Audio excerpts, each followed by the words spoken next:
Good afternoon and welcome to the September 17th, 2024 Pasco Public Facilities District Board meeting. So go ahead,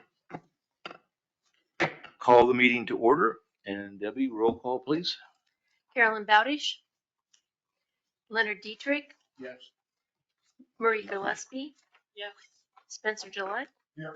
and Mark Morissette. Here. Good afternoon and welcome to the Pasco Public Facilities District Board meeting. Agenda packets are available on the City of Pasco's website at www.wa.gov under the Public Facilities District Board webpage. This meeting is also being televised live on PSC-TV channel 191 on Spectrum Cable in Pasco and Richland, and is streamed on the city's Facebook page, website, YouTube channel, and Microsoft Teams. Lastly, the public may submit their comments and/or questions by contacting the Pasco Public Facilities District Executive Director or Pasco City Clerk.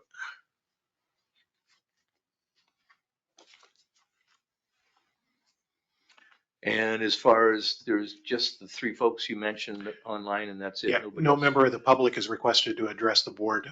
We will have, though, several members speaking this evening, including Mark Greeno, your bond counsel, Scott Bauer, your municipal representative, and we also have in attendance Caitlin Caldwell as an underwriter, and I'm not sure if they'll speak or not, but they will be participating in the meeting in some way.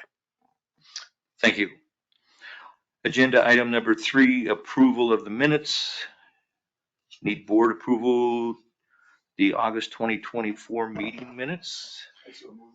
It's been moved. Is there a second? Second. It's been moved and seconded to approve the August 2024 meeting minutes. Is there any further discussion? All those in favor signify by saying aye. Aye. Opposed, say no. The motion carries. Okay, item number 4, claims approval. And Veronica, you're going to help us out with that? I'm going to try. You're going to do good. Thank you. Good afternoon. Included in your packet today, you have the expense report, and that has listed the claims or payments we made to vendors via EFT or by check payment. And that amount through August 31st is $291,672.11. Is there a motion to approve the claims as the $291,672.11? I move to approve the August 2024 PPFD claims, accounts payable in the amount of $291,672.11. And is there a second? I'll second.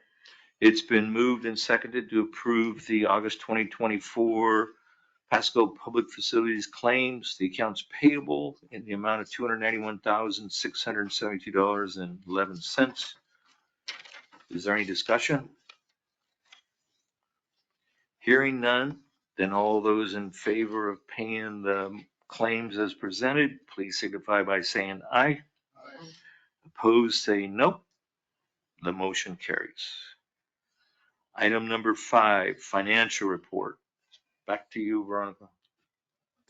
Okay, first included in your packet is the budget performance report. You'll see that we received $557,415.37 in your sales tax revenues for the month of August. And actually that is for the filing period of June, sorry. And then for expenses, you have a total of $301,699.11, and that will include your claim amount in addition to the $10,027 for the August 24 ILA subsidy payment, and that's a transfer in-house from the city to, or PPFD to the city for services. You'll also see, or included in your packet, is the balance sheet, and that will give you a year-to-date actuals for cash at $5,906,000. Your expenses are listed there as well. Your liabilities and your fund equity is just under fund 4.2 million.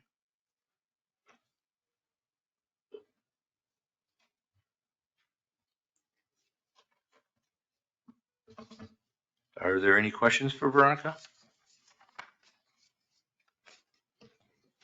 So hearing none, this is an information item for the board. So we'll go ahead and move on to the committee reports. And Marie first.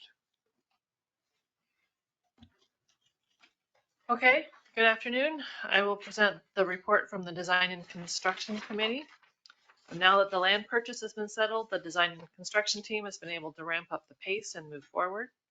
We've been discussing the schematic design in detail at our last 2 meetings, and I'll go over three categories: the indoor, the outdoor, and the general. For the indoor portion, we have optimized the design to add a 4th lane to the indoor lap pool, and this will enable us to have an indoor 2-person ninja cross system so that users can race across the pool using that ninja cross. This will also provide more space for swim lessons. This increased the volume of water because it increased the size of that lap lane pool by another lane, and then increased the depth, I think, by a little bit.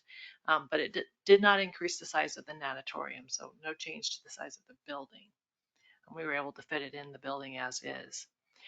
For the outdoor spaces, we decided to remove the wave ball based on the experience that we saw at the Blue Springs, Missouri facility, and how it was very underwhelming. And we replaced that feature with an outdoor lazy river that can accommodate inner tubes. The lazy river was very highly rated on our public feedback.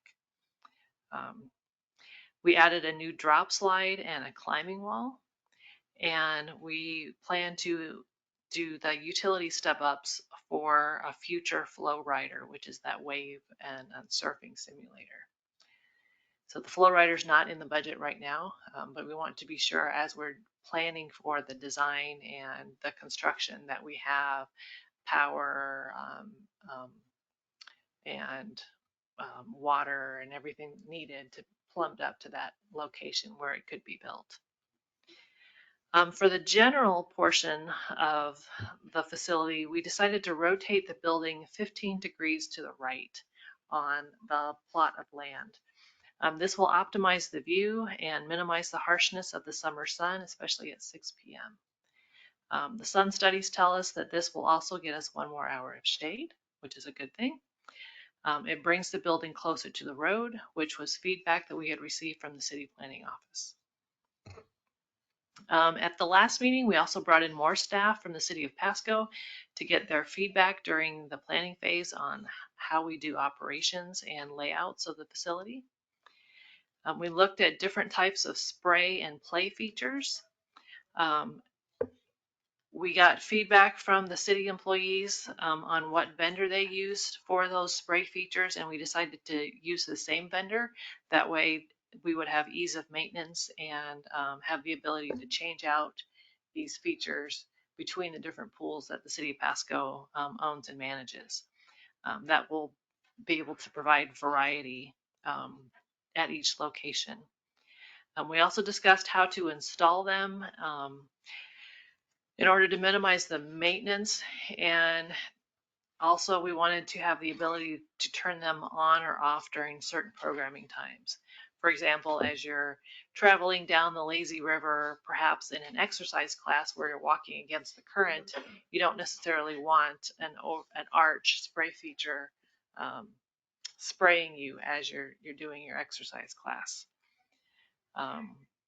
And the city committed to provide us an inventory of what spray features they already own from that vendor so that we can be sure to provide lots of variety.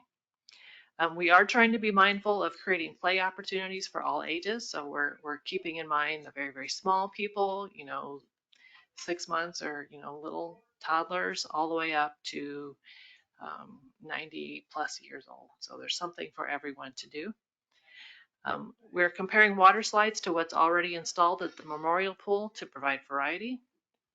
And we're getting lessons learned from the city on how to operate and maintain them. We're continuing to review the building layout. We discussed the size, the layout, the floor plan of the administration spaces, the manager offices, the party rooms, the lifeguard room. So all of the things that are in the non-pool section of the building. We looked at a new concept for how to incorporate the fire lane into how the building is laid out on the lot, and we think that we can do that such in a way such that it is aesthetically pleasing and also contributes to more of a pedestrian plaza kind of layout. So that will be very nice. And lastly, we reviewed concepts for the concession areas. So we decided on a grab and go market for the indoor concession stand. You may have seen these kinds of things in airports where all of the things are just on shelves, and then there's a scanner and you go by and scan your item and then pay with a credit card. That way that concession stand doesn't have to be manned with a person per se, but it will be within view of the reception area and can be monitored. So the kinds of things that would be offered there are, drinks and sandwiches, frozen items, things that could be microwaved. For the outdoor concession stand, we decided that we would go with a little bit more hot food, but nothing that has to be cooked per se. So hot dogs that get warmed on those hot dog rollers, nachos, where you have a cheese sauce that gets spooned over some chips. You could have smoothies and things like that. So nothing that requires a fume hood to collect fumes from cooking. So that's my report. We've been doing a lot now that we have the land and we can go forward. Are there any questions? At the first you said something was mandatory that I didn't hear what that was. I don't know that I said anything about mandatory. I said we were going to add a 4th lane to the indoor lap pool. Remove the wave ball. No.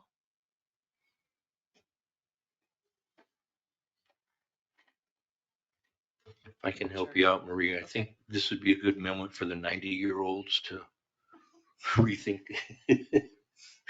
I think you did great. Okay, Thank you. you.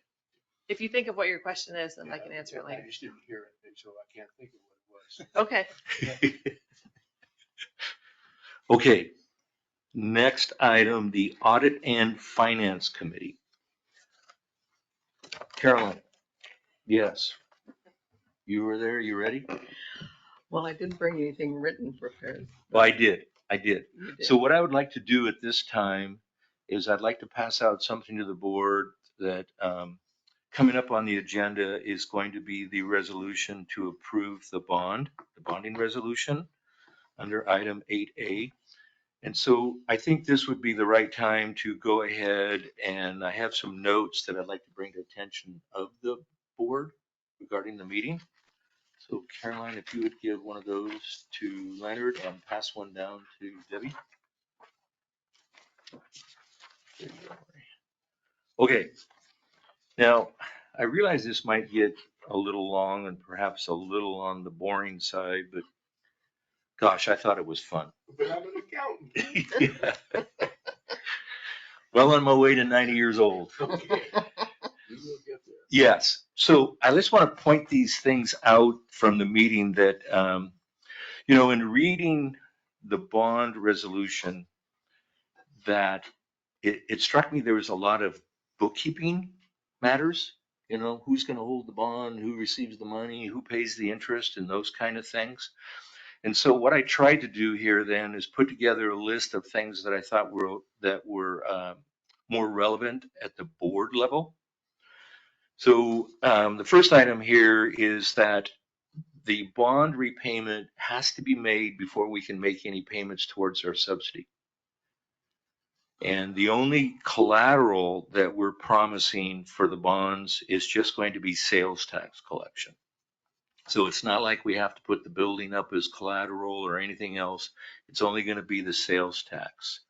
And then on an annual basis, the SEC, the Securities and Exchange Commission, is going to require an audited financial statement of the Pasco Public Facilities District.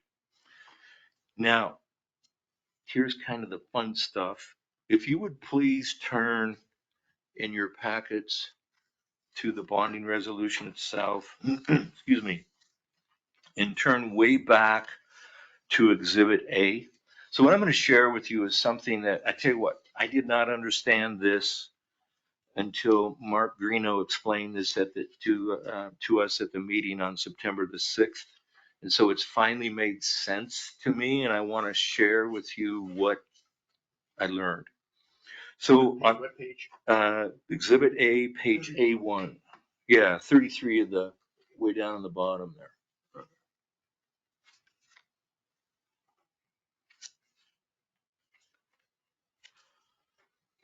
Okay, so on paragraph A, and it reads, the bonds may be issued in one or more series and shall not exceed the aggregate principal amount of $52 million. Now just hang on to that. Now, would you please go back to the bonding resolution in page 21.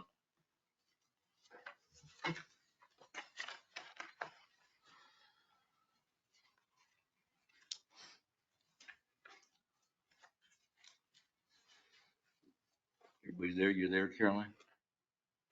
So paragraph C. So it's section 2, paragraph C. And it reads the assessed valuation of the taxable property within the PFD. And you'll see the number there, 12 billion. And then if you keep going a little bit further, it reads the maximum amount of indebtedness authorized by this resolution is within the amount permitted to be issued by the Public Facilities District. And it says that namely 0.5, which is 0.005, 0.5% of the value of the taxable property in the district, or 61 million. So I didn't understand what this meant. And this is something that I had to get settled in my mind. And Mr. Greeno explained this, that this goes back to the Washington State Constitution that was written in 1889. And so back in 1889, the farmers were concerned about government going out there and borrowing too much money.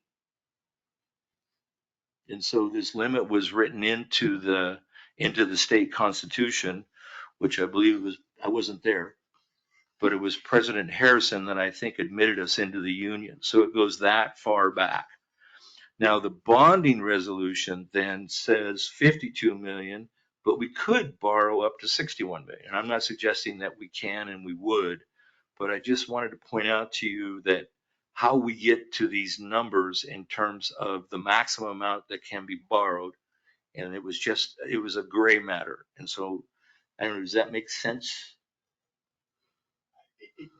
I understand the way you're describing, except our base is based on revenue. True, that's the repayment. Yeah. And so when we figured out how much we're going to borrow, we did it hopefully based on cash flow. Yes. And what the project would generate in terms of revenue and the operating. That was the goal. Yes, it's based upon revenue and costs. This is only pointing out that mathematically it gets there. Yeah, how they get to the 52 million because of the 12 billion.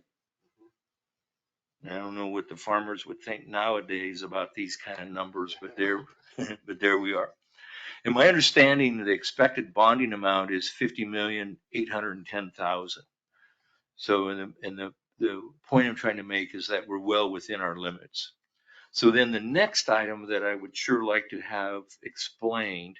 So, Mr. Greeno, are you listening in? Is he? I am indeed, yes. Can you hear us? You hear us, Mark? Yes, I hear you very well. Okay, thank you. So this is what I would like you to explain to the board, because I don't have a good enough understanding of how the law works. And you tried to explain to us back on September the 6th about the Public Facilities District board members and any potential liability protections that we have regarding this bonding. Could you go ahead and talk about that for a minute, please? Sure. So the amounts borrowed will be an obligation of the Public Facilities District, which is a separate legal entity. It's a municipal corporation. And the directors are not liable for the debts of the corporation, so long as they're acting in good faith and not committing fraud. And so if and bad things happen, right? We have recessions. If there came a time when the Public Facilities District was not able to make good on its debts, there would be no personal liability for the board members, again, so long as there's no fraud. These types of entities can run into trouble because it's a sales tax base, and if there's an earthquake or some natural disaster, then or a pandemic, sometimes in some cases, it can affect your revenue stream. We try and the rating agencies and your financial advisor try and have you adopt financial policies that prevent that. But the chairman or the president asked that I speak to whether there was any personal liability, and I just want to confirm to you that there is not. Where is that written in? Is it in an RCW, in a WAC, or is it in the Constitution? Where is that written? I believe it's in the RCWs. I could look that up and get that to you. Yes, sometime if you could, please. I'd like to read that.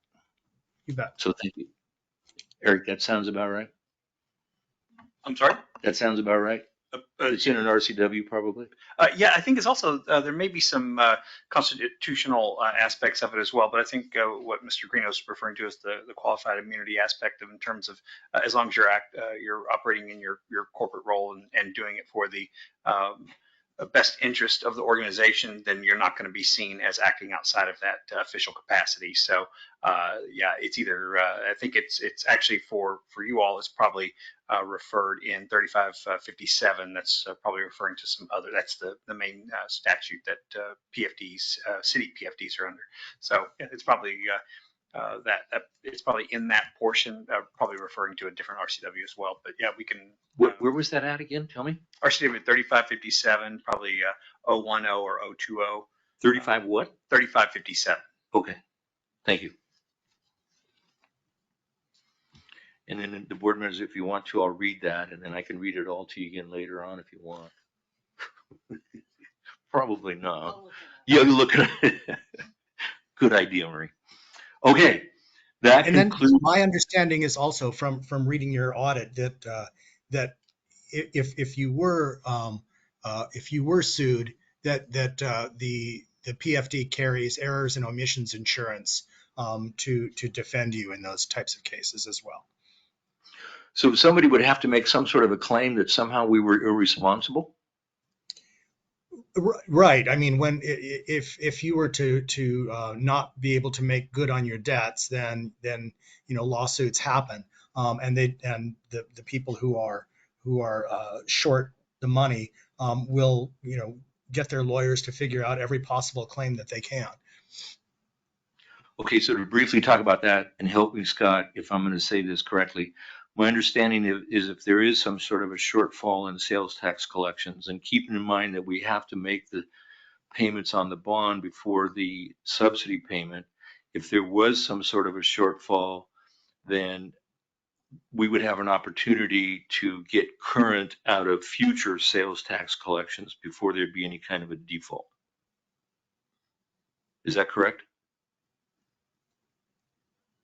Well, so there'll be, I guess, and I'll get to this in my presentation. This is Scott Bauer, by the way, in my presentation a little later on. So I guess the only funds available to pay, I guess, would be the sales tax revenues. I suppose, Mark, if there were a balance of funds, such as creating a policy that has a reserve that is done by board policy, not necessarily by bond resolution, then I believe you could pay bondholders that way. But again, sales tax revenues, I guess, are their only real security here.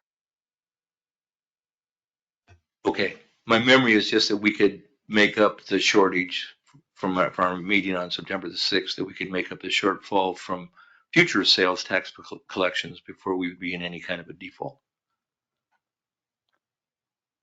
So go ahead. Then we'll move on to the next. So that concludes our committee report, in case, unless otherwise, Carolyn, you have anything to add? Or He kept comparing it to a mortgage, wasn't it?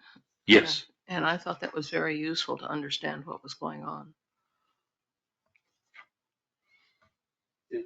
Yes, a mortgage, but in terms of we don't have to put the property up as collateral, which you would in a mortgage. Oh. So it's the sales tax. It's just, Okay.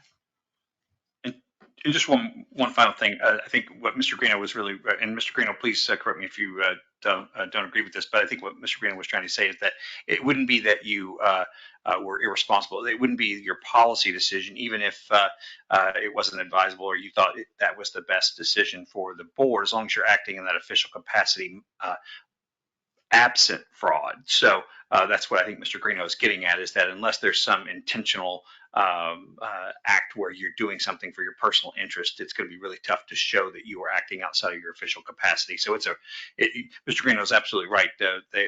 Folks try to come up with all sorts of novel ways to try to get across that threshold, but it's a really high bar. So as long as you're acting in your official capacity, it's really not a risk.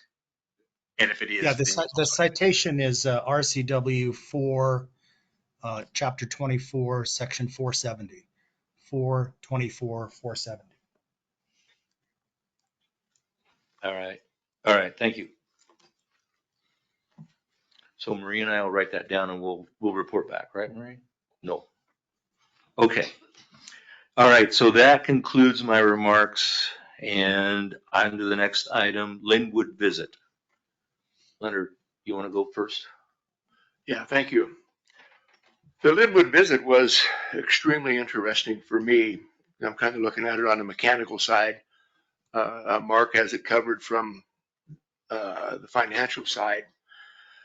But what was interesting was, because the discussion's been about salt or the other, salt was the new thing that was out there, but they indicated that they stayed away from it because there was one that used salt in their process, and the rebar was starting, and this has only been in for a few years, and the rebar was already starting to decay and show through. So salt is what you kind of want to stay away from, is what I took from these people that were the pool for 12 years. So that's something that made the right decision, because I think we're not doing that. Then the other thing was in the water treatment was also interesting from the fact that they had an interrupter or anything that you know that is out there. They have a separate, he called it sewage treatment plants for each of the individual pools. There was, I assumed there would be one large filtration system. There is not. There's one for each individual one. And that, the reason for that is twofold, is that if they had a spill or something went down in one of the pools, they didn't have to shut the whole system down. Or if they lost it in one of their filtration systems, they didn't have to shut the whole system down. And the filtration system, I believe his number was, they designed those for 50% larger than what was recommended. And they didn't feel that was a mistake at all. So I don't know where all that's going in construction and those kind of things, but those are just points that I seen out there. In the, I'll call it the mechanical pit where these were, they felt that that needed to be 40 to 50% larger than what they did, because it was really all cramped in there and you could start working in close places.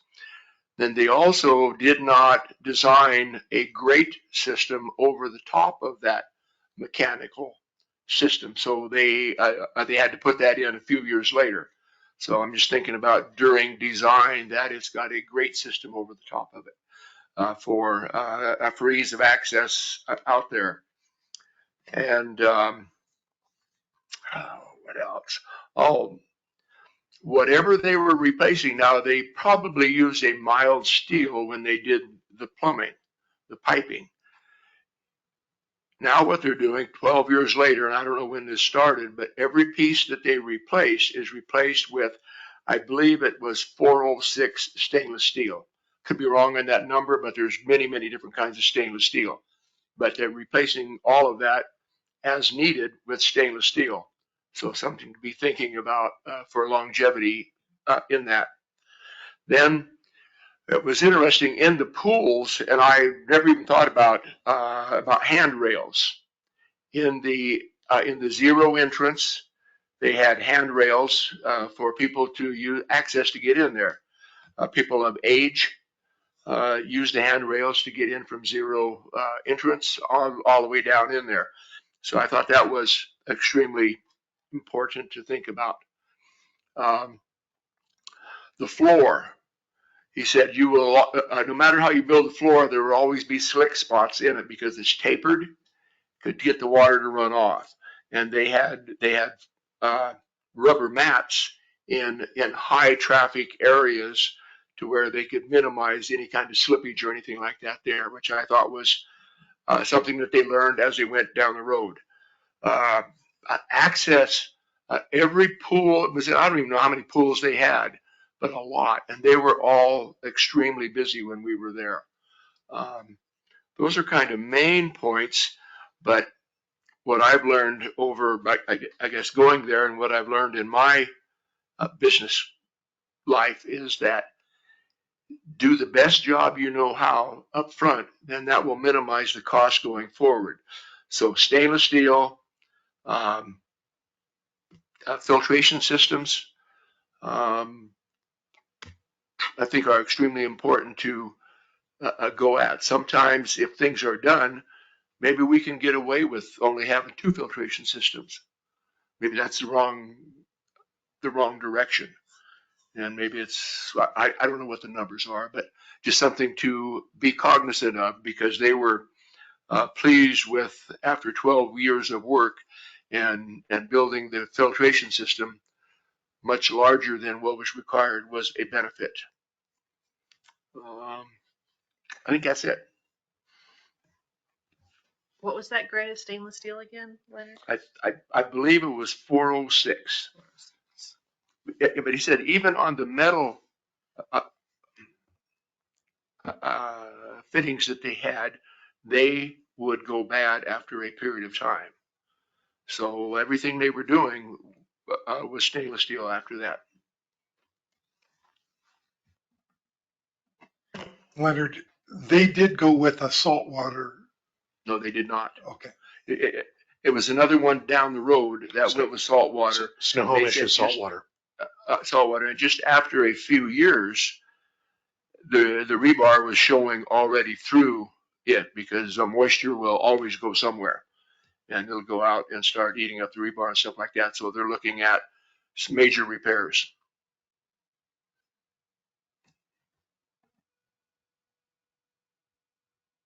Thank you, Leonard.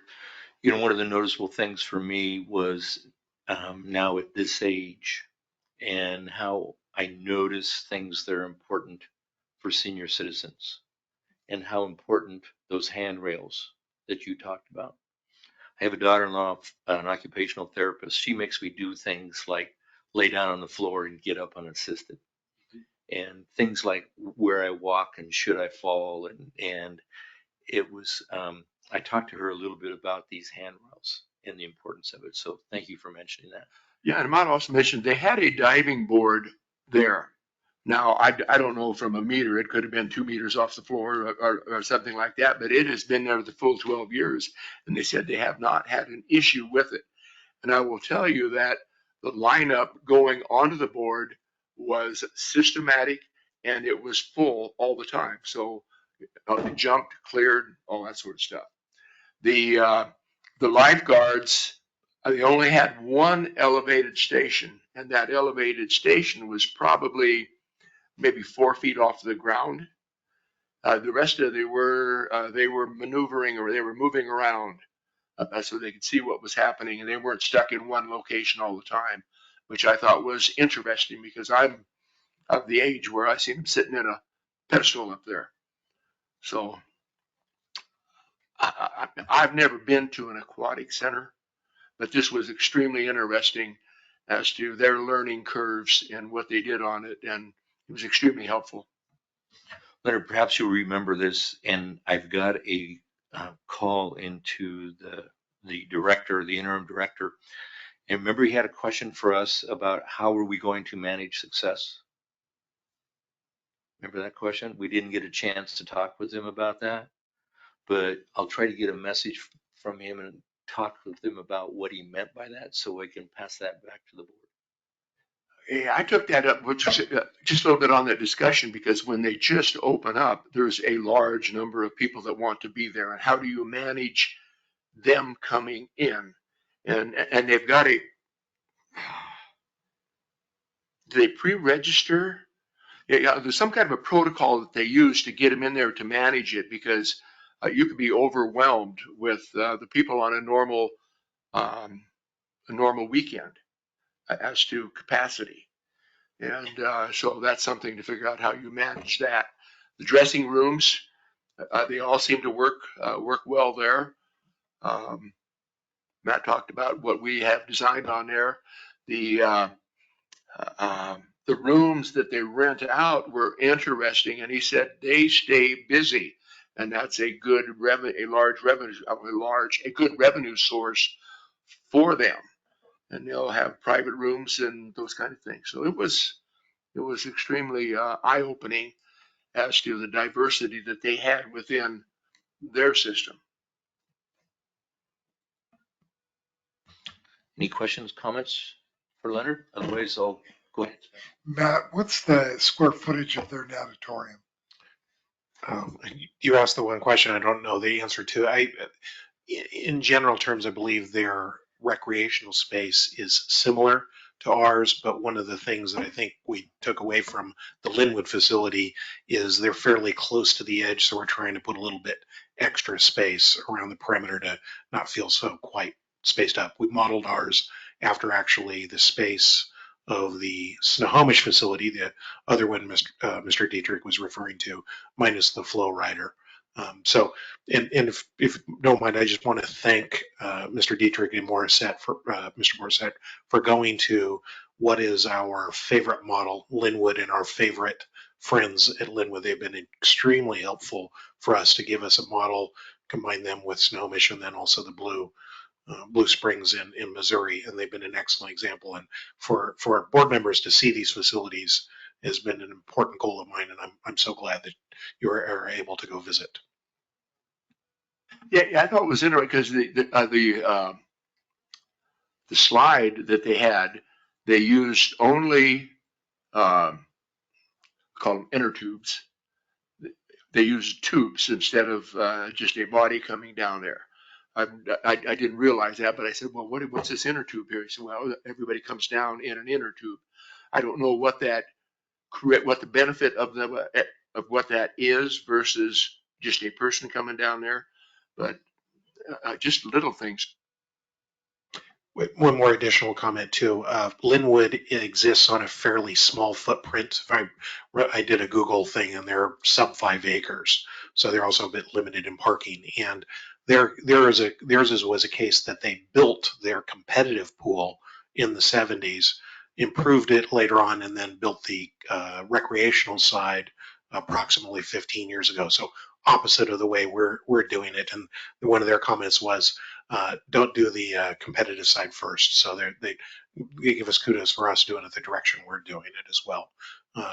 That is a well-used facility, and there was a lot of good examples that I think that Ms. Gillespie and you've also been seeing in our design and construction meetings as a model of a lot of things that they've done. And then we also learned a couple things not to do from them, and also Snohomish as well. I think Matt hit it there, and I'll just emphasize it again. The distance between the edge of the water source or the water and the wall, it was noticeably tight. And so if there was another 4 feet within that, it would make things much more comfortable for the users. That was very visible. Leonard, what would you estimate the distance was from the pool to the wall? 8 foot? No, it was probably 10. Think it was that far? I think it was probably 10. I thought it was pretty, I thought it was a great time. Yeah. Don't have the exact number, but I think you also will find in the betterments list, the idea, hopefully we'll be able to afford it, is to expand the size of the natatorium by a few percent to add a few feet extra from our baseline. And I know Ms. Gillespie is smiling. Yeah, You're a that's what I champion was on that going point. to chime in and say that there is an item on the betterments log to add an extra 10% size to the natatorium. And that is my number one betterment that I want to pursue, because as I have said many times before, we only get one chance to build the building, and we need to make it as big as we possibly can, because I think we're going to outgrow it very, very quickly.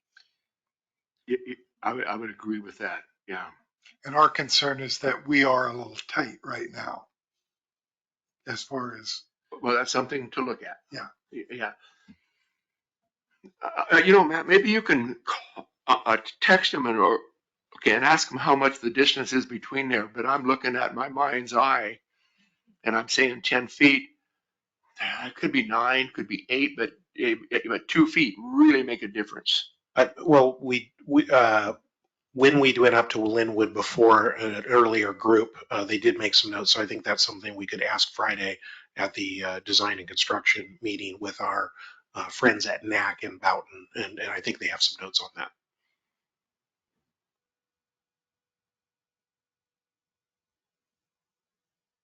Thanks again, Leonard. Yep. I have a chart here I would like to pass out to the board members.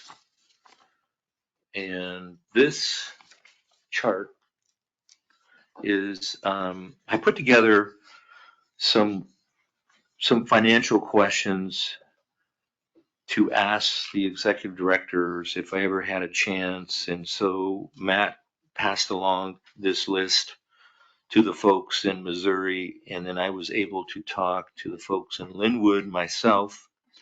I don't want to go into this too much here just for the sake of time and the budget, or pardon me, the agenda, what we still need to make it through.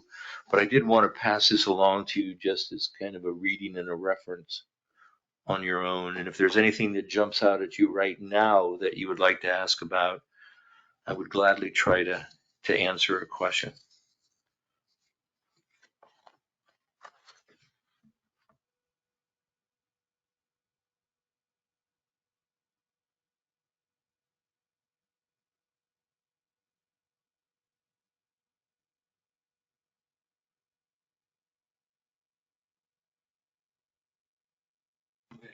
It all comes down to your first point, your revenue.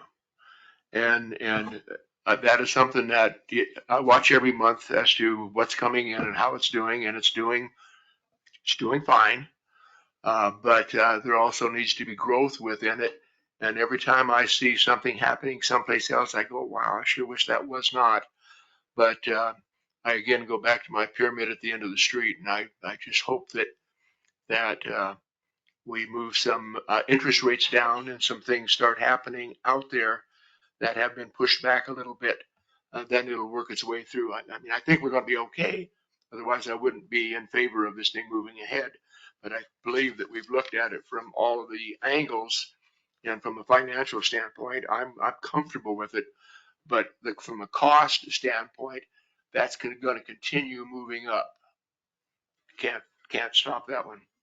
Just a comment briefly about that, Leonard. Then it was interesting that in Blue Springs, if you look down under item number 3, that they use enterprise fund accounting. And basically then I put in parentheses there that they try to recover the cost primarily through user charges, as opposed to in Linwood, that it's a bottom up type approach where they just said, hey, this is how much it costs. We're going to get about 32% from the gate. And the city council funded the difference. See, Linwood's just strictly a budget item. Yeah. All it is. It's Parks and Recreation budget item, and they move on. Yeah, it's interesting to hear the financial side of those conversations. And in both places, personnel is a high cost item, and these electric and repairs and maintenance and planning for those things And if I remember correctly, where was it? Oh, in Blue Springs in Missouri, that they're going to more and more maintenance agreements to cover their long term. All right. Is there anything else? Otherwise, we'll move to the next. Yeah, I thought it was interesting because I said, okay, how many spare pumps do you have? Because my mind says, okay, well, let's have 5 different pumps, and we'll have 5 different spares out there to take care of 25 pumps. They didn't have, he said, we very seldom, I don't think we've replaced 3 pumps in the 12 years they've been there. So their supply of a standalone products was very minimal, which I thought was interesting. But apparently the pumps that they chose, and maybe it was just luck of the draw, were very worthwhile. Okay. Agenda item number 7, old business. Is there any old business to come before the board this afternoon, or are we able to and ready to go on to the new business? Hearing none, and let's go on to the new business. And item number 8A, the resolution approval of the bonding resolution. Scott Bauer. So we're going to turn this part of the meeting over to Mr. Bauer. Okay, Scott, do you want to go ahead and it's your turn? Well, thank you. I think that for the bonding resolution, I believe that'll be Mark Greeno, but I will have a follow-up after this item is done. Okay, Mark Greeno, are you ready? I am, yes. So Go ahead. as the president mentioned, we had the opportunity to go over the bond resolution in the Finance Committee and answer questions. This is the document, the only document that will come before the board that authorizes the board to borrow the money necessary to build the project. There will obviously be many more communications, but this is the official action. And as the president pointed out, in Exhibit A are what we call the parameters for that establish the ability of the executive director to execute a transaction, assuming that our underwriter, KeyBank, comes to us and presents a proposal that are within these parameters. So you'll see that there's a maximum principal amount. There's a maximum length of time that you can borrow money for. There's a maximum interest rate. And so as long as the proposal is presented in the form of a bond purchase contract that complies with these parameters, then the executive director is authorized to sign that and commit the PFD to borrowing the money on those terms. Part of my job as your legal counsel with respect to this transaction is to ensure that all future actions taken by the executive director and by the staff comply with the requirements established by the board.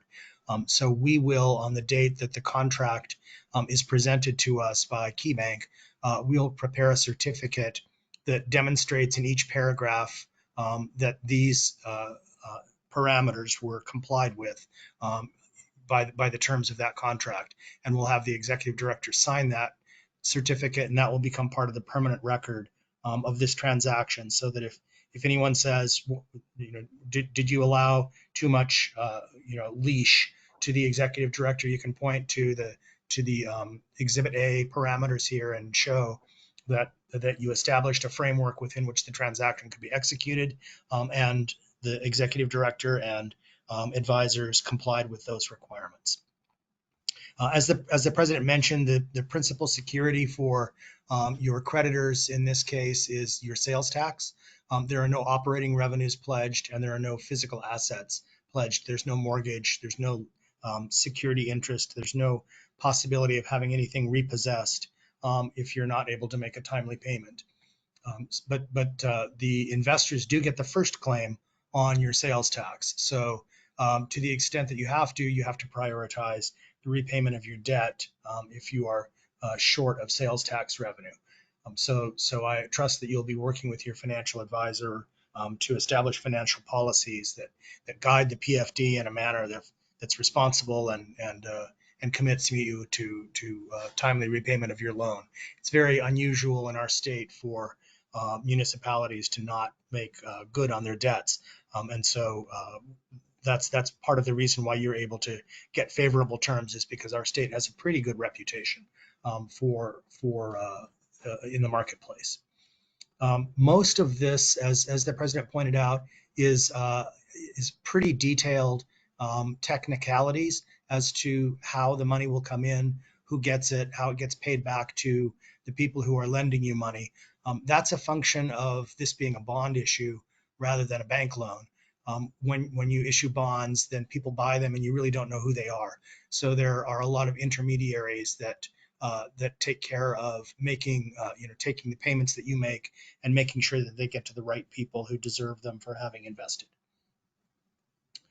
You will have some ongoing responsibilities. I think the president also mentioned that.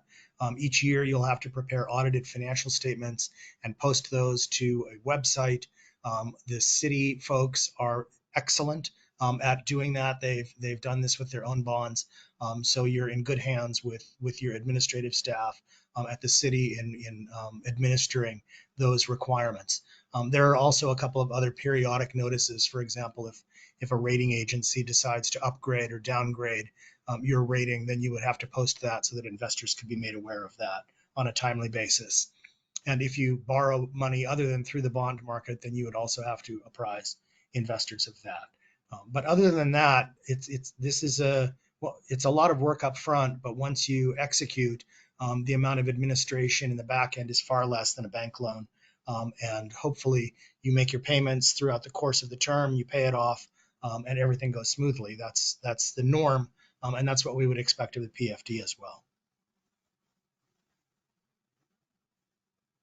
Mr. President. Go ahead, Eric. Could I ask Mark a question real quick? Mark, this is Eric Ferguson, board attorney. Yes. I just wanted to clarify, and please, I apologize in advance of my lack of knowledge of bonding issues and all, and that's why specifically this is why we have bonding counsel, because of this kind of level of complexity. But one of the things that I saw in the Exhibit A, and I don't know how it applies or doesn't apply, but I know it said something about 31 years. So was the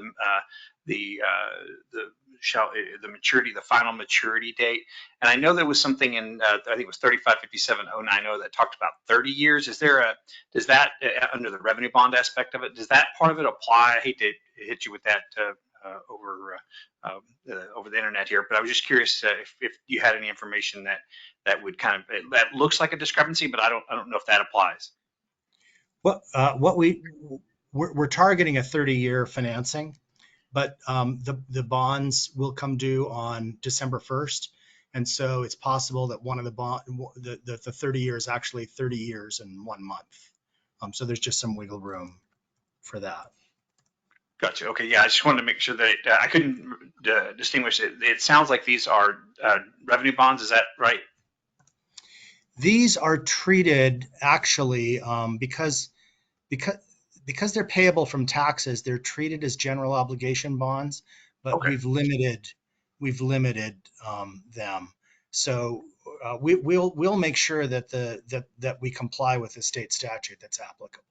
Okay, great. Yeah, no, I was confused because I saw the two different types of bonds in 3557 and didn't know the distinction between them, but that also explains. No, they're both 30 years, and so what we would normally do in that type of a situation is we might have the last maturity be November 1st if the other ones are December 1st.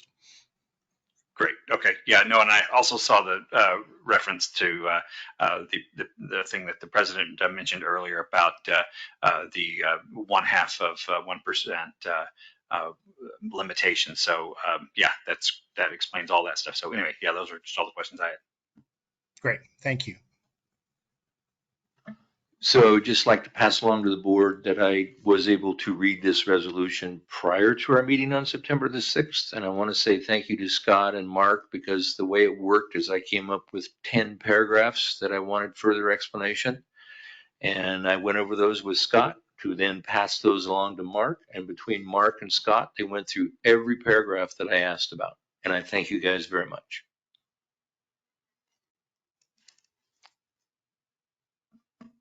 All right. Having said that, then I think we're at the point where we can go ahead and make a motion, or is there some other discussion, or? Go ahead, Marie. So Mark, in your detailed review and in asking these questions, do you feel confident that this resolution accomplishes what we need? So good question. Here were the things that I was concerned about was any board liability. I was concerned about the collateral and how that works, and the financial reporting that, you know, who's going to report this, because the Securities and Exchange Commission wants this information out there every year. So the list that I gave you was really the important items I thought that needed to be brought to the board's attention, and I'm comfortable with this. And those other items that they talked about on the list, it was an informative presentation that made me very comfortable with what we're doing. So yes. Same for you, Caroline? Okay. Thank you for your work on preparing for this. Comparison to mortgage was useful. Can I read it? So yeah, the important thing, you didn't bring your red pencil though, did you? No. Okay. Maybe someday another bond. Okay. Is there any further discussion? You're done, Caroline? Mm-hmm. Okay, so then it's time to go ahead and talk about the motion, and if somebody would please read the motion? Yeah, Ed, Caroline. Okay, so I move to approve resolution number 2024-09 relating to contracting indebtedness, providing for the issuance, sale, and delivery of sales tax bonds to provide funds to pay or reimburse the payment of the cost of acquiring, constructing, and equipping an aquatic center, to fund a debt service reserve, and to pay costs of issuance and sale of the bonds, fixing certain terms and covenants of the bonds, and providing for other related matters. Is there a second? Second. So it's been moved and seconded to approve resolution 2024-09. And is there any further discussion? Hey, Mark Greeno, I do have one last question. Way back on page 38, there's a certification and it's signed by the secretary treasurer of the board of directors. I don't even know, do we have a secretary? Caroline is both? You're the secretary and the treasurer? All right. You brought your signing pen? All right. So then if there is no further discussion, I'll go ahead and call for the question. So all those in favor of resolution number 2024-09 as presented, please signify by saying aye. Aye. All those opposed say no. So the ayes have it, the motion carries. Thank you very much. Next item on the agenda is Mr. Morissette, and I would just ask if Scott Bauer has any additional comments or thoughts on this particular subject. Might give him a chance to follow up now that you've passed. That you've got, we're going for a $42 million loan. Yes. Go ahead, Scott. Is there anything you'd like to add? There you are. Yes, thank you very much. And yes, and I do want to present something, if I could, to the board for just a couple of minutes. It's really independent, doesn't impact, it's well within the parameters that we're talking about. But one of the things that we have, I guess, talked about internally, I think we've mentioned to the board, is this concept of a debt service reserve fund, which is, you know, we've been looking at taking proceeds, bond proceeds, and in addition to the $47 million that we would set aside for your construction fund, we would set aside another amount that was meant to secure the bonds, and, you know, bondholders would be able to tap that if needed. I have a brief presentation, and if you don't mind if I put it up, again, I'll try to make it quick. I know I'm taking up some of your time here. No, go ahead, please. This is important. Oh, thank you. Let me see. So yes, is that displaying for you? Yes, that we can see that. Oh, terrific. So again, just a little background. historically a debt service reserve fund has been a feature of a lot of revenue bonds, just because of variability in revenue. Excuse me. It's been important for investors, sometimes for also the rating agencies, to have that. During this financing, we have built in a reserve account just to be conservative, as we've tried to gather more information about whether it truly would be needed for this bond issue. We've had discussions with the rating agency, we've had discussions internally, and at this stage, we're feeling as though a debt service reserve fund may not be necessary for this. So meaning we would not need to set aside an additional $3.3 million or so into a reserve account. And that is how we are planning to present to the rating agency, that we would not be utilizing a debt service reserve account. Well, so that could afford an opportunity to do, I guess, one of two things. One is to still issue bonds that would provide you with $47 million, but again, without a reserve. So essentially, we're lowering the total borrowing by about $3 million, or essentially shift that $3 million over to your construction fund, issue what would provide you $50 million to your construction fund, but again, no money to the reserve account. And I'll show you some numbers in just a second, but I guess that's what the questions we have is, would you like to keep that $47 million deposit and basically reduce your annual debt service by about $200,000, because again, we're borrowing a little less? Or would you like to increase the project fund deposit, again, if we're able to get rid of this reserve account?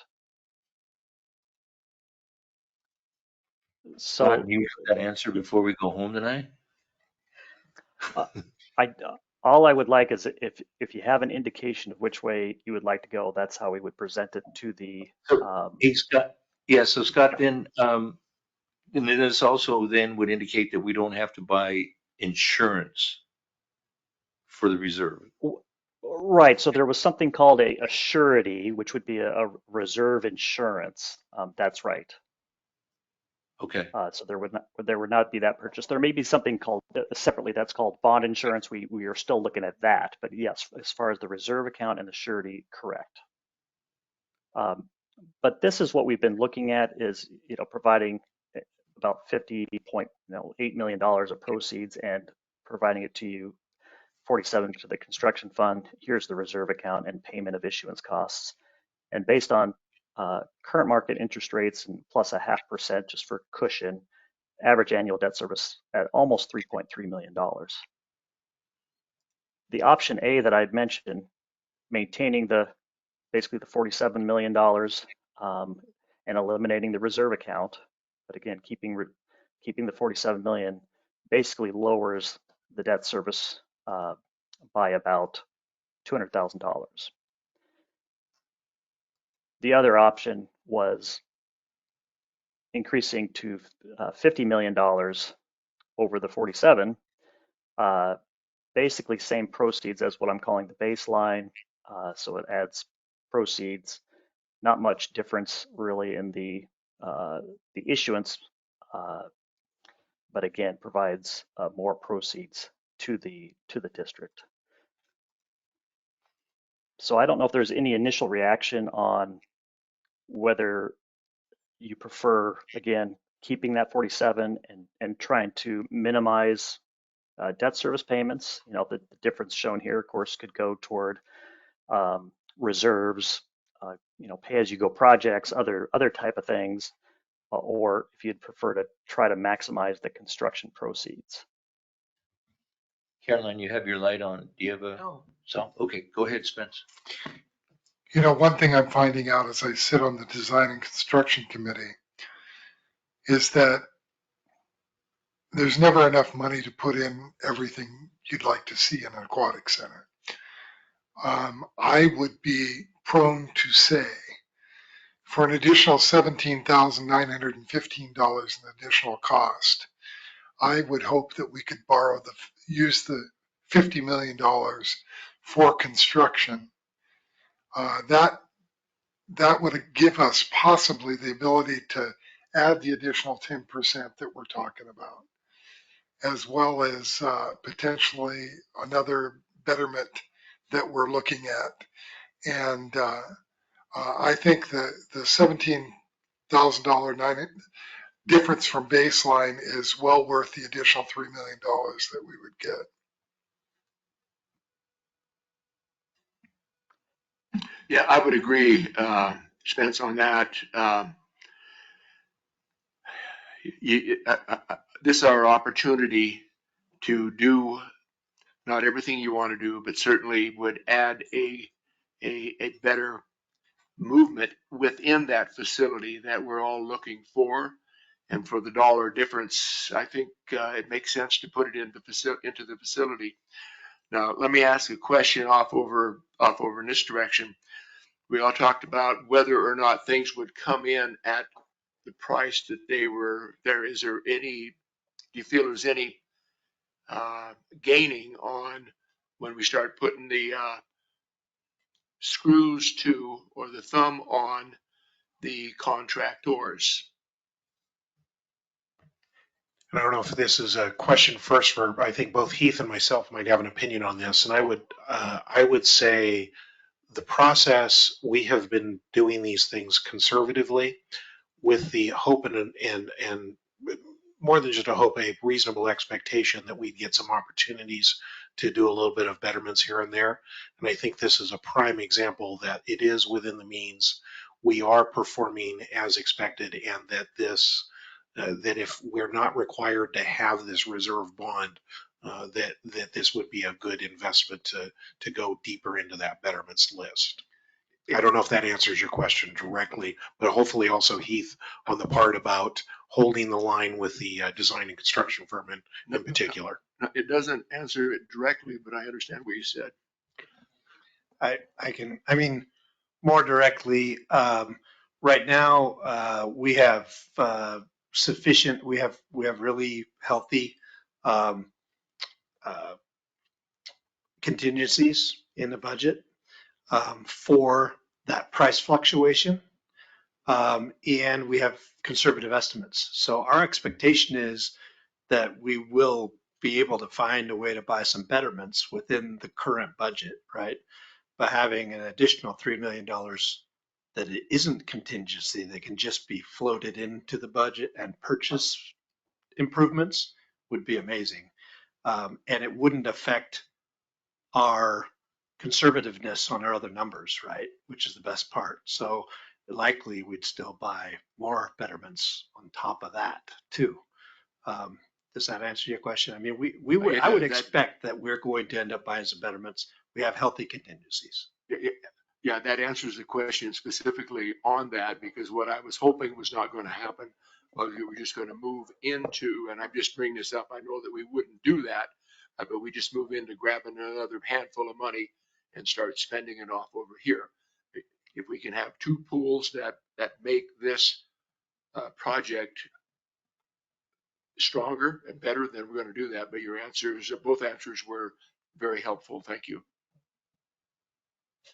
Leonard, I think if it helps, and correct me if I'm wrong, Heath and Matt, this betterment list, yeah, that just to kind of drill down a little bit into that. So if I remember correctly, the betterments list has a priority to it based upon what is more popular. So when they talk about the betterments list, it's just not a list, it's with a ranking to it. And if we work down from top to bottom on the betterments list, there's a good chance we would be picking amenities then that probably would add to the having a lesser amount of subsidy required, because perhaps they would be more profitable. Yet not being argumentative, it's not my nature. No, I picked up on that years ago, Leonard. So.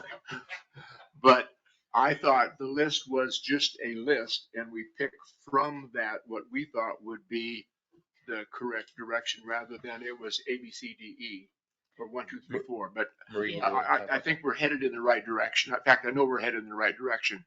Marie will talk about that. The betterments list is a compilation of things that could be made better based on input from the community outreach.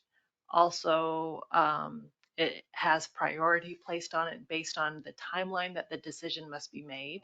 And so to increase the size of the natatorium by 10% is a very large item on the betterments list, and the decision must be made essentially right now before we go any further with design, because to add that later would require going backwards and doing great work. Another one very much towards the top of the list is also an additional slide, for example. And so I think that with this additional 3 million, we would knock off the ones that are fairly close to the top of the list, plus ones that need to be decided fairly soon. And as Heath pointed out too, there will hopefully be another opportunity as our contingencies are understood better through the process. We may get more bites of the apple than just this, and be able to live within our means and have an incredible facility.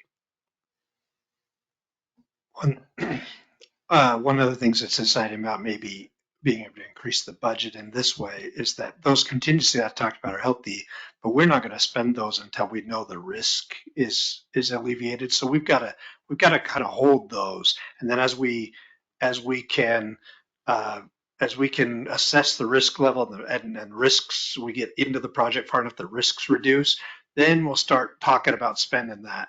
And some of those things that we have to make a decision about quickly, like Marie mentioned, we'll be past those by the time we're able to really decide the risk is right to spend some of that money. Whereas if we're going to increase the budget in this way, we would possibly be able to make decisions on those things now and grab some things that maybe we'll miss if all we're spending is contingency money. So it's kind of exciting. And that's where Marie's talking, like potentially jump over some smaller ones that we might be able to wait to buy with contingency money and buy something that we can't buy later, right? So. Yeah, the answers that everybody has provided me makes me really comfortable that you're all still looking in the same direction, and it's going to come out better than we expected. Well, let's go. Matt, I understand you were on the radio this morning, I was, Kona, yes. and did they talk to you about betterments? We didn't get into that level of detail. But I understand that they were asking you about a wave pool? They were actually talking about a wave rider. Okay. And that was one of the ones that didn't make the cut. But there is some contingency for that. I think we're looking at a future phase and doing the stub outs for that sort of thing. But that's not specifically currently on the betterments list that I recall. It is, but it's farther down on the list. Yeah. And just Mr. Morissette too, to get back, I think Scott is also asking this, and he is bracketed saying that this is very likely that we're not going to need the contingency. And I'm hearing you all are wanting to go for that 3 million as part of our proceeds if possible. And I appreciate Scott wanting to do the bond as an exercise and then ask this question as a parentheses after the principle of the bond. Right. So that was going to be the next item I was going to ask the board. Is the consensus that we go ahead with the? Well, if I could just hop in real quick, Mr. President, and Mr. Bauer, maybe you can. I'm sorry, this is a new one for me. I haven't. This is the first I've heard of this one. But what is the actual ask of the board? What kind of act does there need to be some kind of official action by the board? Is this something already kind of built in within the authority that the board's already delegated for certain things, or is this something that the board would actually need to take some kind of formal action on? No, again, the resolution, this would be encompassed in the resolution that was already adopted. I think it's more of a seeking a direction as to whether you want the construction fund to be $47 million or $50 million, assuming that we have no reserve account and we can deploy those monies over to the construction account. Okay, yeah, but it's already within the amounts that have been authorized by the board. Correct. Great. Okay, thank you. Who makes the decision on whether or not we're required to have that reserve?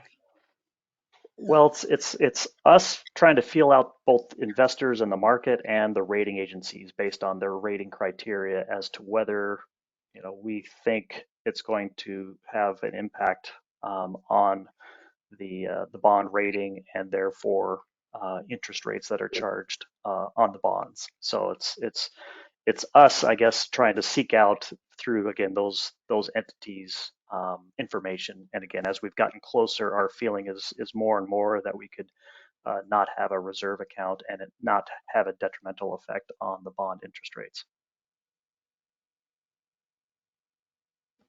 Thank you.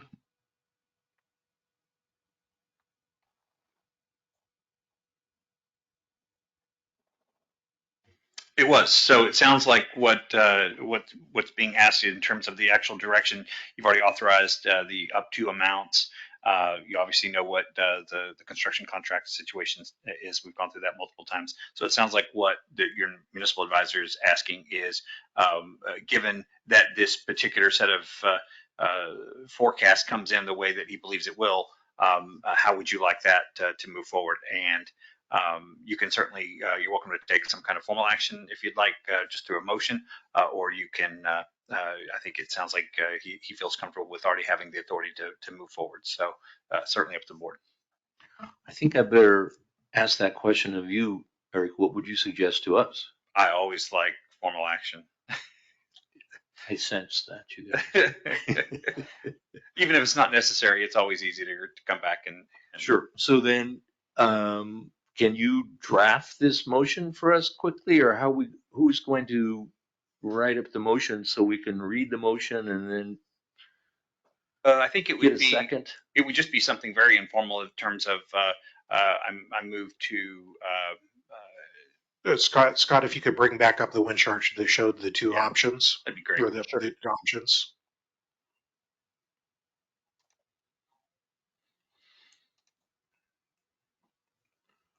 And just to be clear, Scott, if Oh, good. There's options. Yeah.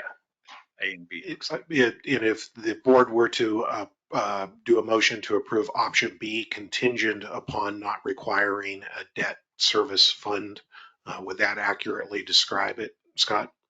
I think it does. I think that's a good motion. Debbie, you have that written down? Almost. Okay, good. So you'll go ahead and. I move to pursue option B contingent upon there not being a debt service fund required. Debt service reserve fund. Reserve fund. Yes. I would make a motion that if, considering the parameters of our borrowing capacity, I would direct our bond attorneys, if possible, to go with option B and utilize $50 million with no deposit Debt service reserve fund. Eric, that'll work. That sounds great. All right. So now we need a second. I'll second.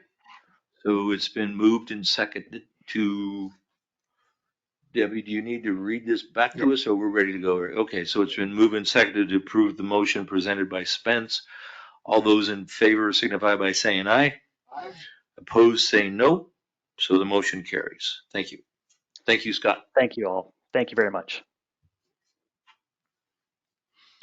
And thank you, Mark.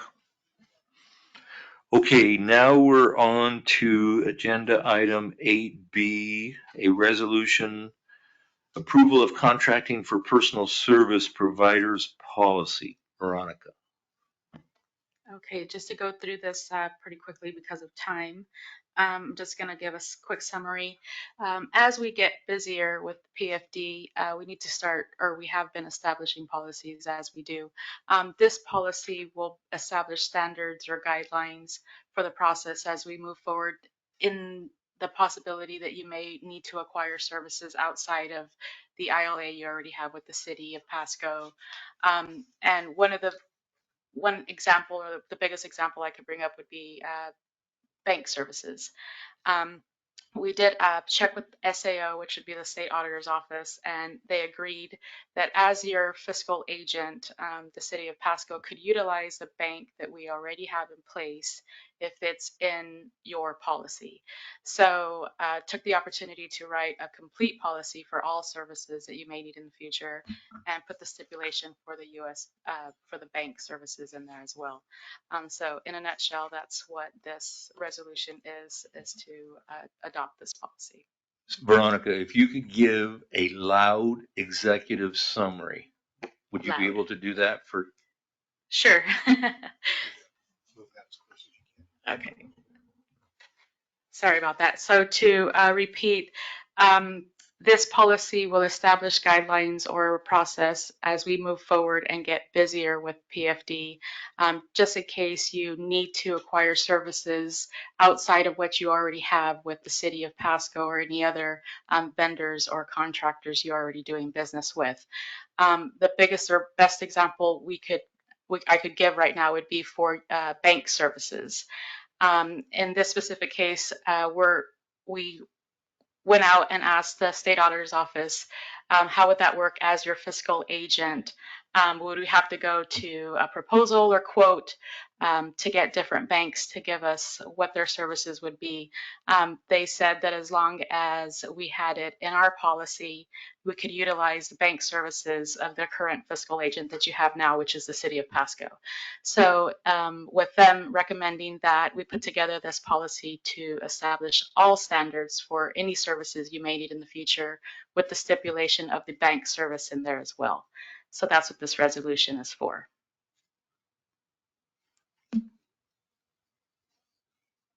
Caroline, you ready to vote? If I could, Mr. President, I just wanted to say, Mr. President. Sorry, just real quick. Yeah, go ahead. I'm sorry. Great. No, that's okay. I just want to make sure you knew I was here. So everything that Veronica said is absolutely true or accurate, but I think the key is one of the things I just want to make sure that we distinguish is that PFDs are a little different. They have, obviously, they're different sections of the codes, but the city PFDs are under 3557, and our service provider agreement statute states that the Public Facilities District may secure services by means of an agreement with a service provider. The Public Facilities District shall publish notice, establish criteria, receive and evaluate proposals, and negotiate with respondents on a requirement set forth by district resolution. So it's a pretty short recitation of what the requirements are.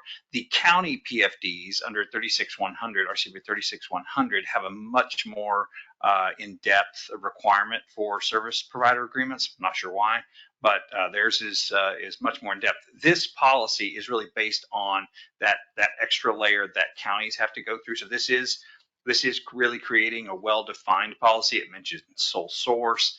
It mentions other emergency situations. So this is really good, I think, in the sense that what we'll do when you pass this by resolution, you will then, as long as you're using your policy, you'll be compliant with the statute, and so then it's a little more than our statute requires, but I think it's very well. It adds a lot of safety to the process so that you're always going to be covered because you've adopted a policy by resolution. I think you'll always be compliant with your statute. So with that, and then just one last thing, and sorry I didn't catch this, but in the second whereas, it mentions RCW 36-100-180, and that's actually the county statute. Ours is 3557-070. So with that amendment, I can make that amendment in the final draft. So if somebody wants to make a motion as amended, that's what it would be referring to. Okay, so could somebody make the motion as amended? Spence, please. I move to approve resolution number 2024-10 as amended to adopt the contracting with personal service providers policy. Is there a second? Second. So it's been moved and seconded to approve resolution 2024-10 as amended. Is there any discussion? Hearing none, then all those in favor of the motion as amended, please signify by saying aye. Aye. Opposed, say no. The motion carries. Agenda item 8C, another resolution to adopt U.S. Bank as the Pasco Public Facilities District financial institution. Veronica, loudly. Yes, and that's just to again reiterate that that is our U.S. Bank is the bank that the city of Pasco is currently utilizing. We've already established the software components with that. We've been in business with them for a long time, and so we wanted to just continue with that relationship when it comes to the PPFD, and that's to have a separate banking account, a separate process, everything separated from the city of Pasco. As we move forward with the construction process and additional payments and the bond money that's coming in, everything will be kept separated.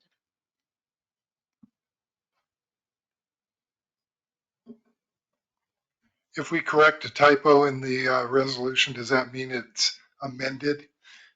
Or Not usually if it's a Scrivener's error. What, did you see something?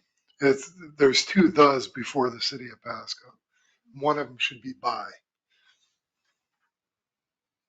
Yeah, no, that's just Scrivener's error. It wouldn't need to Okay. be amended for that. Sure. Do you want me to make that motion? I move to approve resolution number 2024-11, adopt U.S. Bank as its financial institution, the same bank utilized by the city of Pasco, Washington, which is the fiscal agent for the Pasco Public Facilities District. Is there a second? Second. So it's been moved and seconded to approve resolution number 2024-11. Is there any discussion? Hearing none, then all those in favor signify by saying aye. Aye. Opposed, say no. The motion carries. Thank you. Item number 9, other business, the executive director report. Matt, are you ready? I am, and I just wanted to again thank several board members for attending other facilities. It's been my goal to have all the board members attend a facility and be in touch with Spence to see if we might. I know that he's also seen some comparable facilities. I also wanted to affirm that we do have executive director's insurance. That policy will be renewed in December, so that was part of the conversation, and been paying for that policy every year long before I was here, so that's been available to you.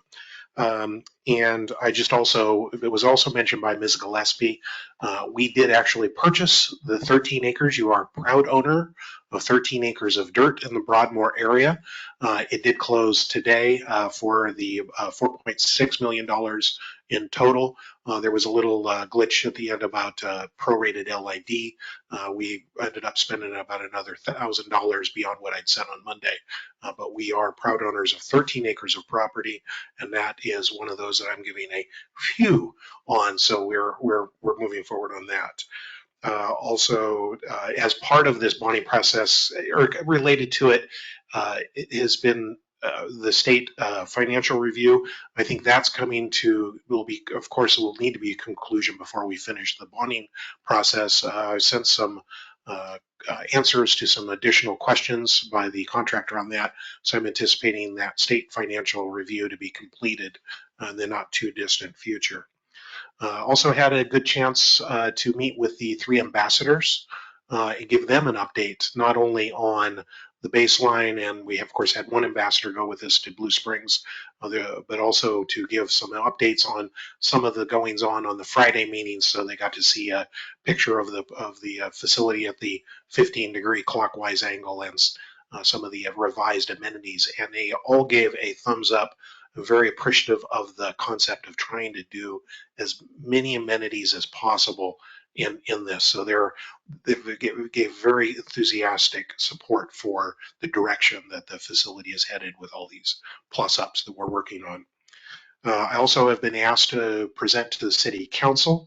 I'm working with Jesse and staff, so I'll give an update to them in October. I think they're going to have a couple of questions. I think they're excited to see progress on the project as well. So I'll be planning to attend that. I don't think that's a requirement that board members want to go, but if anybody does want to go, or certainly if you want to watch that meeting, I think it's October 5th, but I'll follow up and make sure that you know what meeting that is. There is so much. What date did you say? Excuse me? What date did you say? I'm not sure on the date. I have to check my calendar, but I believe it's the first or second week of October that I'm set up for that. And that, knowing that we're also going to we do have an executive session tonight, I was going to keep my remarks brief, but if there are any questions or anything we need to cover, feel free to ask. Matt, our ambassadors, we have Mr. Whitemarsh, Mr. Maloney, and we had a student. Still do, yes. She's a senior. Kira, she's a senior in the Pasco School District. So she's a senior this year. She is. Okay. And actually, because we also are anticipating being complete in 2026, she would be a post senior. I was going to reach out to the school district who has appointed her, and in the hope that she would be able to continue be an ambassador past that, and if the board's okay with having technically a graduated senior still be part of it to see the end of it. Hopefully, we should be able to continue participation. With that report concluded. Thank you, Matt. Heath, you want to go ahead with the owner's representative report? I'll keep it pretty brief because Matt and Marie did such a good job of getting you updated as it is. But yeah, just a comment on design progress. It's leaping forward. It's super fun and exciting to watch the design take form. We started into more design development type meetings where we're talking about specific elements of the facility and dialing in on them and spending time discussing certain pieces, like what kinds of slides are we doing specifically, how are the slides built, all that, and then what specific water features and spraying features and things do we want in the different parts of the pool. Things like that is very cool, and just want to thank Jesse got us a list. We've been involving folks from the city Parks and Rec department, and that has been awesome to get that additional insight, additional viewpoints in the meetings about these specific things, which they're going to ultimately end up helping maintain. So that's been awesome, and the design's going forward very well and on schedule, and looking pretty good. On the schedule, we're still on schedule to potentially break ground before the end of the year, which has been the schedule for a while, and we're still tracking on that. Budget, starting with the next meeting, I'm going to be bringing the big sheet budget every month to this meeting, and we'll have a chance for you to look at. We'll get it in your packet, a chance to look at it, ask me questions, and I'll report on that. We want to start doing that now that we're going to really increase the speed at which we're spending money. I guess we'll increase the speed of that we're acquiring money first, but then we'll increase the speed that we're spending it. But anyway, so please look forward to that next month. I'm going to be starting to provide quite a bit of project-specific budgetary update. But what you need to know right now is the budget's still healthy. No big surprises have come up, and we're tracking really well. It's early, but we're tracking really well. The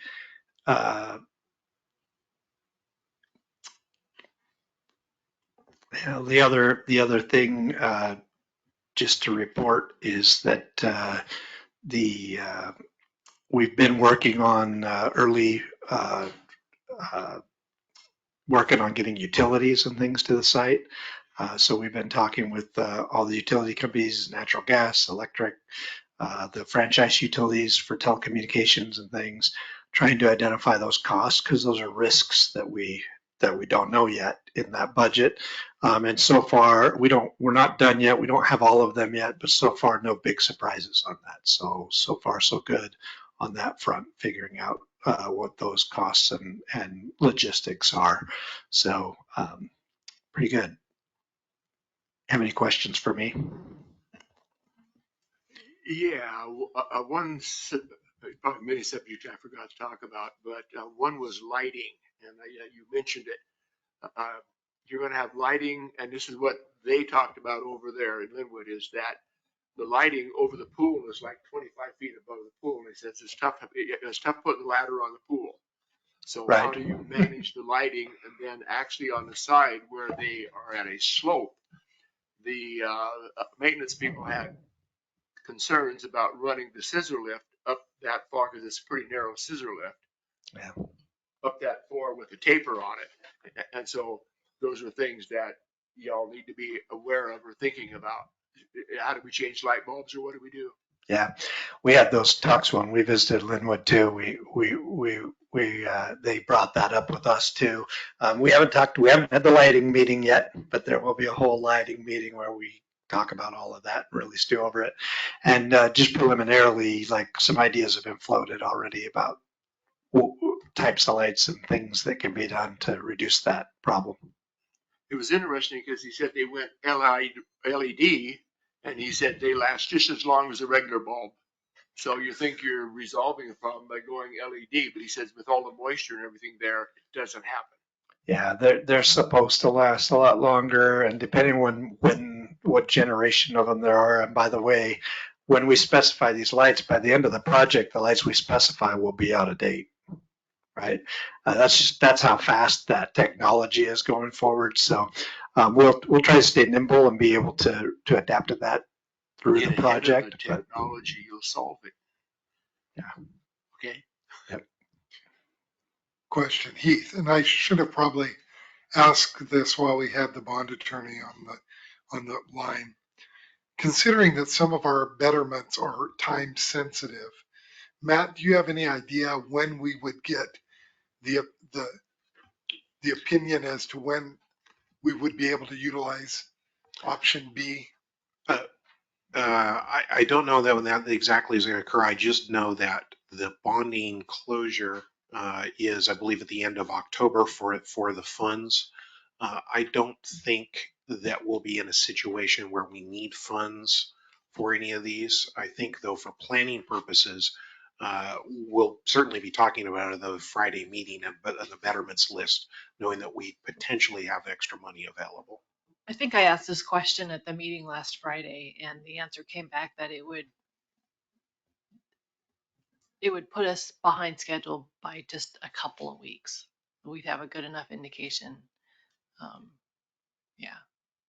It could be a minor bump in the schedule in order to get it in, depending on when we know that. But I imagine we'll know close to that end date of the bonding, and that'll be the moment.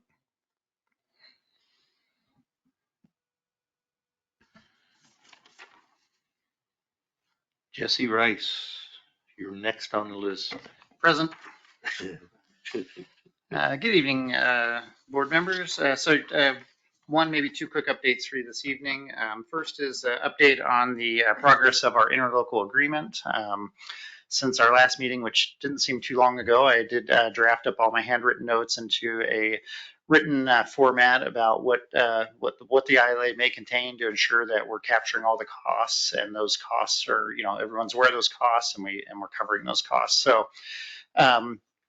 I've also met with our finance department, Veronica, Darcy, and Grisel, to review some of those things, and we're continuing to make progress, but essentially looking at about 3 or 4 different things currently. And one of those are what we're calling direct billable costs, and those are costs that are easily charged right to the operations of the center.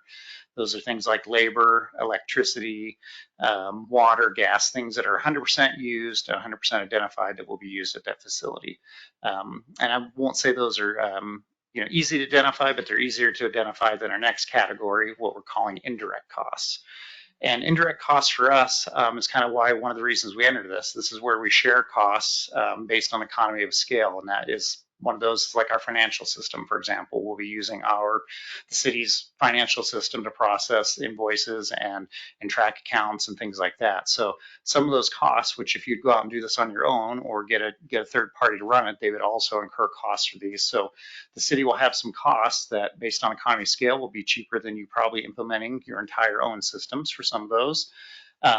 However, we do have to kind of capture those costs because we're already billing the taxpayers for the services we're doing, and you're charging the taxpayers or the sales tax purchases for their costs. So we need to be careful that we identify those overlap of costs. So we are working on that, and ultimately we'll call a lot of those costs into like an administrative fee. And that administrative fee will be those shared costs, and that's what we're working on sharing. So I think, for example, you're not going to need, again, your own landscape outdoor grounds person. It's probably going to be limited in the amount of hours each week.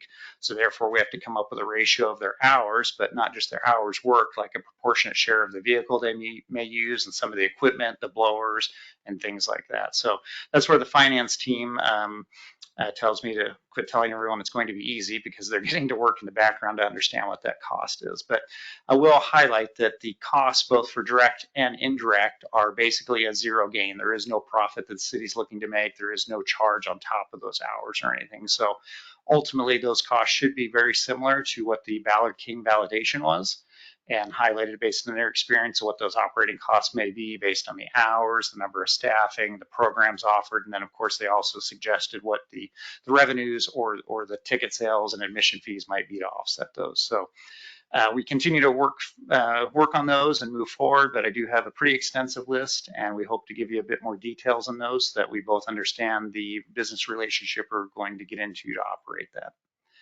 Are there any questions on that report? One quick question, comment. Mark Greeno, when he spoke, he talked about the board. He stressed the board makes good financial decisions. And that's where I brought up before about this budget finance permit position. It doesn't have to be a full-time position, just kind of want to reinforce again, I think the importance of that.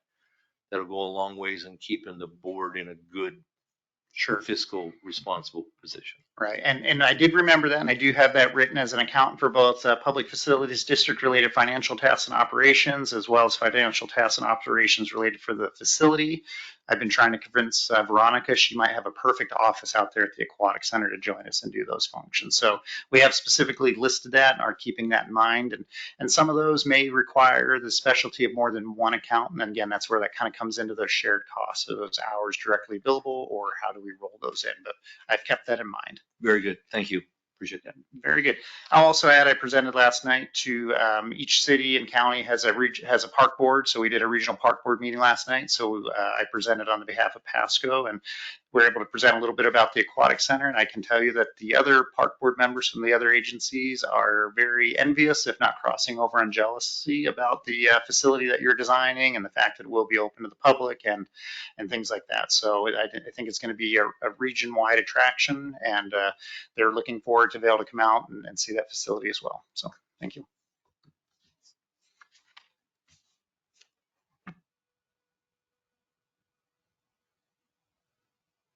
Sorry. Is there any other questions, comments for Jesse? If not, next PFD board meeting is scheduled for Tuesday, October the 15th. I'm not sure if I'll be at that meeting or not. I'll let you know. And I would also note, looked up that that's also the night that the council is having their meeting, and that will be the council meeting that I'm going to for the board. So if anybody wants to stick around after the PFD meeting, you can do the council meeting. It's also a note too that we will need to be completed sufficiently early before that council meeting, so we can't run long that night. I have a conflict with that date also. Unless the board wants to try and set another date for a PFD meeting. Perhaps we should, because if Mark can't attend and I can't attend. So yeah, doing it from floor, we'll probably also ask Debbie with the spaces available and look around if others are available. Is that something you want to do? We've gone in the past a week later. Right. and then you're out of town. Better for me after the 15th of October than anything before. Okay. It's 22nd. Going to work? I won't be able to be there. How about? I'm gone from the 16th to the 1st of November. Well, It's about the first meeting I missed. Well, we could meet where you're going to be so. then, Spence. Huh? We could meet where you're going to be then. Okay, that's fine. Meet you on Maui. Pack light will be there. Go ahead, Marie. You got your light on? No? Okay. So, the 22nd, and then we'll have at least 4 of us present. Is that good enough? Okay.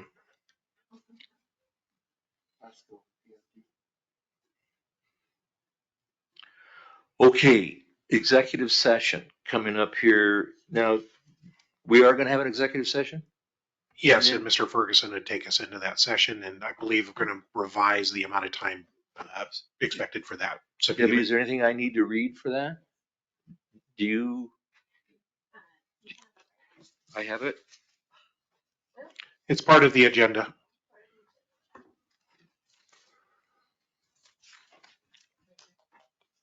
Yeah, I know, but I thought there was some sort of a, okay, this is all I gotta read then?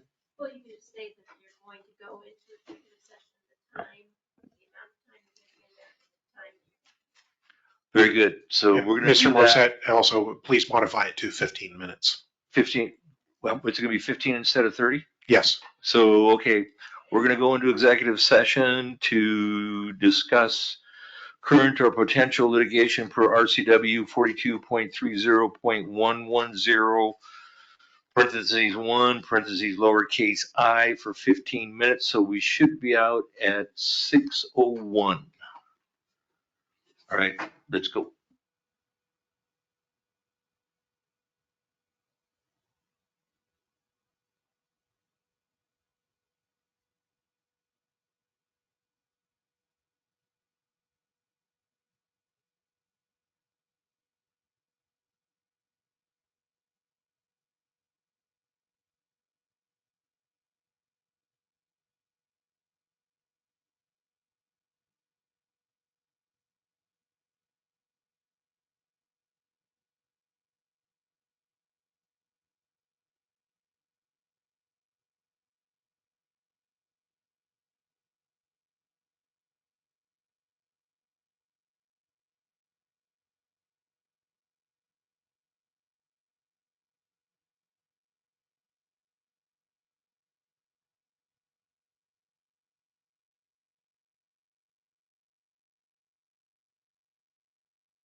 It is 6:02 PM. We will re-adjourn into our regular board meeting. And then if there's no other business to come before the board, it is 6:02:39, and we're going to go ahead and adjourn until Tuesday, October the 22nd. Yep. Thank you.